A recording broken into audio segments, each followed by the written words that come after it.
السلام علیکم ورحمۃ اللہ وبرکاتہ. جی ناظرین، امید ہے کہ سب دوست خیریت سے ہوں گے. مفتی طارق مسعود نے کہا کہنا کہنے کے دوران گفتگو کرنا کیسا ہے؟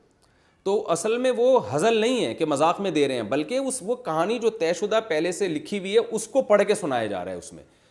تو اس لیے ہماری رائے اس میں ابھی تک جو رجحان ہے وہ یہی ہے کہ اس سے نہ نکاح ہوگا نہ طلاق ہوگی، لیکن نکاح اور طلاق کا معاملہ ہے بڑا حساس.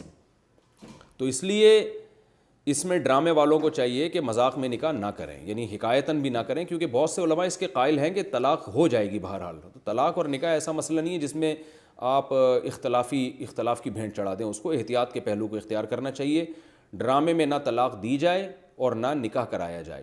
ہاں، کچھ تدبیریں ایسی ہیں جس سے ڈرامہ بھی رہے گا، وہ علماء سے پوچھی جا سکتی ہیں. اگر کوئی ڈرامہ، وہ تو ڈرامے بنانا جائز نہیں ہے، لیکن اگر کوئی بنا ہی رہا ہے تو نکاح اور طلاق سے بچنے کے لیے علماء سے رابطہ کیا جا سکتا ہے. کوئی ایسا بے غبار طریقہ ہو کہ ڈرامہ بھی ہو جائے اور نکاح بھی نہ ہو. اس کے کچھ تدبیریں ہوتی ہیں، کچھ ورڈنگ تھوڑی سی ایسی چینج علماء کر کے دے دیں گے جس سے وہ نہ نکاح ہوگا، بالاتفاق نہ تو نکاح ہوگا اور نہ ڈیورس ہوگی، طلاق ہوگی.